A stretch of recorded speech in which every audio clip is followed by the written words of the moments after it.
today we are doing a reaction to Vivek Ramaswamy. Apparently, he torches the entire Republican debate stage. Now, I did not watch this. I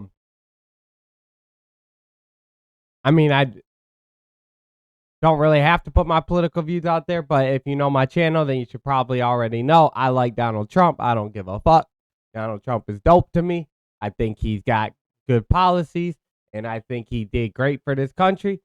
So I didn't really take the time to watch the Republican debate. Let's get it, and let's go. The bells to get notifications anytime I go live, make a video. Make sure you still subscribe to this channel, like this video, comment on this video, share this video. Let's get into this. Ladies and gentlemen, and late ties, let's talk about the debate. Now, I wasn't going to watch the debate because I feel like it's a debate of losers debating who's going to lose the worst. But I say it is important that we hear the facts that are coming out of the mouths of the candidates who are running, because then you can see the perception of the Republican Party from all ends. Yo, Officer Tatum is a fucking comedian to me. And I want that shirt. I gotta get that damn shirt. I already got the other one, the Donald Trump fucking 45th president one that he has. But I need that shirt ASAP. And I'll say that to say, people are backing Nikki Haley. What are they backing Nikki Haley for? What is she saying? And therefore, we can tell what their motives are through Nikki Haley. What is Ron DeSantis doing, and who is he in the Republican Party? Therefore, we could tell the angle of the Republican Party in the direction of Ron DeSantis through Ron DeSantis and Vivek and Chris Krispy Kremes. But watching the debate led me to believe that. See, right there, Chris Krispy Kremes. That shit is funny. And who the hell is this Chris Christie guy? I don't even know what he looks like. Who the fuck is Chris Christie? Ramaswamy did it again. I think that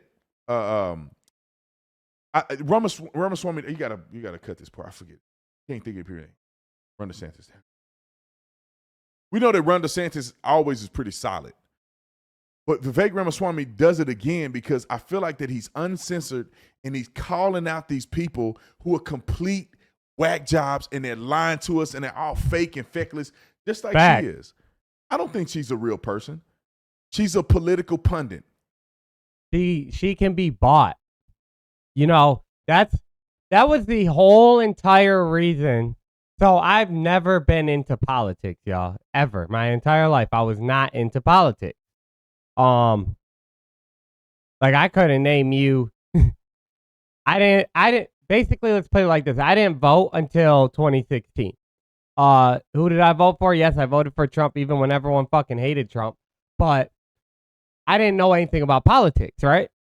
So the one specific reason why I voted for Trump in 2016, coming from knowing absolutely nothing about politics, was just from a simple fact that I knew Donald Trump had money. That was it. I knew he had money, and I felt like he could not be bought. A lot of people like to take that the way I thought about it and flip it. And they felt the complete opposite. They felt because he had money, he's going to be a loose cannon and da-da-da-da-da. I looked at it as he has money, he can't be bought. And, you know, that was about it. That was the only reason I voted for him. But that was the only reason I voted in general, to be honest, at that time. And then I seen he did well, so I voted for him again in 2020. And, yeah, I mean, now I'm more into politics. Now I can actually keep up and see what's going on. You know, when I don't have the 15 billion other things I got to do in life every fucking day. But when I do have the time, I can keep up on this shit. But that was my whole reasoning.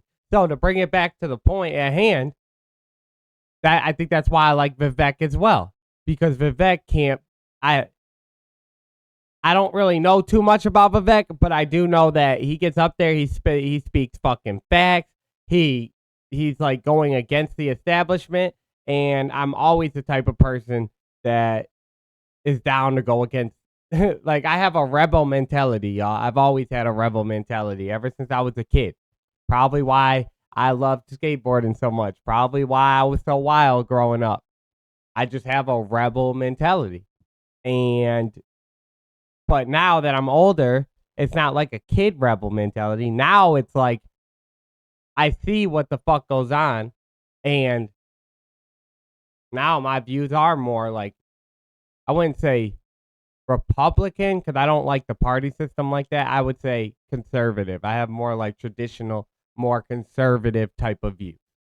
So, all right. But yes, I feel like she could be bought. No fucking problem at all. And I don't know shit about her. But I know she's been in government all her life and da-da-da-da-da. Vivek's the only one that hasn't. Trump, just like Trump. He knew nothing of it. He was never into politics, and he was one of the best presidents we had. Whether you liked him or hated him, what he did factual-wise, he was one of the best presidents we've had. The economy was booming. He caused no war at all. And there's just a lot of things that he did very well. I could go down the list, but that's besides the point. She's a political talking head. She says the things that the people that pay her want her to say to try to project a certain image onto the Republican Party and for this country. But I don't believe it. I don't buy it, and I don't think she's the right person for us. Don't listen to me. Listen to Vivek. Ukraine, if I may. So foreign policy experience is not the same as foreign policy wisdom. I want everybody at home to know that I was the first person to say we need a reasonable peace deal in Ukraine.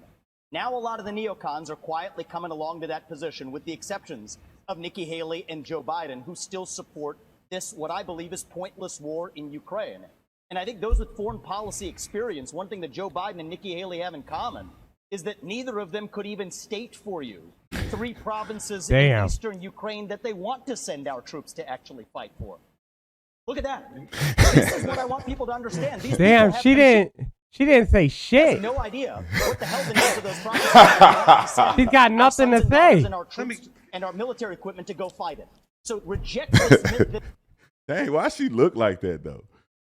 No, but see, she didn't say anything. She's speechless. And you already know. I know there's probably going to be a lot of Nikki Haley fans or whatever that might try to argue this point, but I don't see how you argue what I'm about to say. Like, you know damn well if she knew the 3 provinces' names, she would have immediately started saying the names, but she didn't. She's sitting there completely speechless. And for someone that is in the military, like, you know, granted, people's political decision could be whatever, that's fine. But I have to, like, look more into what goes on now as being part of the military, because that affects me and my family first fucking hand. Because if I get sent out somewhere and for a pointless reason, and now my daughter grows up without a dad because I'm fighting a war that we could have fucking obviously not been involved in, you know, that ruins my family's life just right off that. And that could happen to millions of others that are in the military. So, yeah.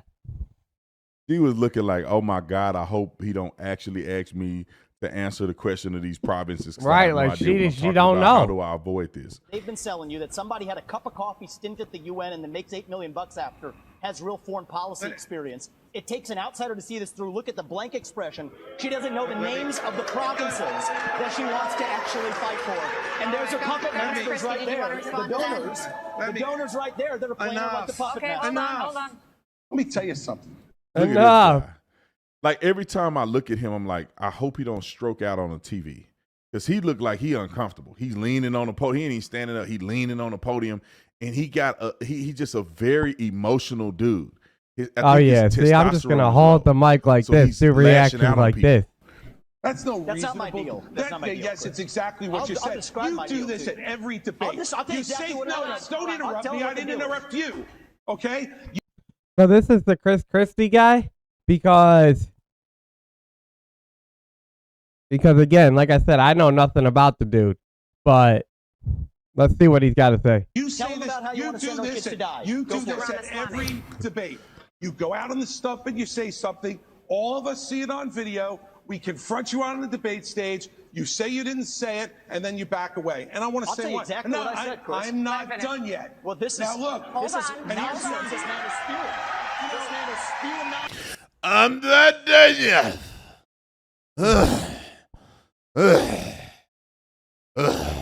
That's what Chris Krispy Kreme looked like to me. I don't know how people respect him. Like, I'm not trying to really make fun of him. Of course, I'm doing it in jest and because I want this to be a comedic relief to some degree as well. But he is annoying, though. I don't know anything about him, yo. The fourth debate that you would be voted in the first 20 minutes as the most obnoxious blowhard in America. So shut up. Damn. I'm gonna respond to that. So he just said Vivek Ramaswamy will become the most obnoxious blowhard in America. So he just decided to call him a name and disparage his character. And then he says this. Your version of, We're going to let you respond to that. We're going to let you respond to that. Let him finish. I want to say something else. We're now 25 minutes into this debate, and he has insulted Nikki Haley's basic intelligence. Not oh, positions, come on, yo. Intelligence. So he's out here playing Captain Save-A-Ho, pretty much. Bro, you're on a debate stage. What the fuck are you talking about? He's not insulting her basic intelligence. He's stating a fact of he's calling people out. That's what the hell he's doing. And that's what you do on debates. You call the other fucking people out. He's calling it like he sees it. And he wants to get up here and be Captain Save-A-Ho. Probably the reason why I know nothing about this whack-ass dude. She doesn't know regions. She wouldn't be able to find... Who cares? You're in a debate. Fact. Krispy Kremes. You're in a debate, brother. Why are you simping for Nikki Haley, bro? What are you even talking about? I hate this fake political, we're on the same team type stuff. I hate when they do this. DeSantis didn't do this. Vivek didn't do this, but now Krispy Kremes is doing it because he's Captain Save-A-Woman. Something on a map I just said his that. 3-year-olds could find. Look, if you want to disagree on issues, that's fine. And Nikki and I disagree on some issues. But I'll tell you this, I've known her for 12 years, which is longer than he's even started to vote in a Republican primary. So first of all, I think we just learned something. Why do people act like you can't? I don't understand that. This is not the first time I'm hearing that about Vivek. Like, why are people so upset that Vivek used to be Democrat and now he's Republican? Like, that's what I'm talking about with the party system, yo. That's why I don't like the fucking party system.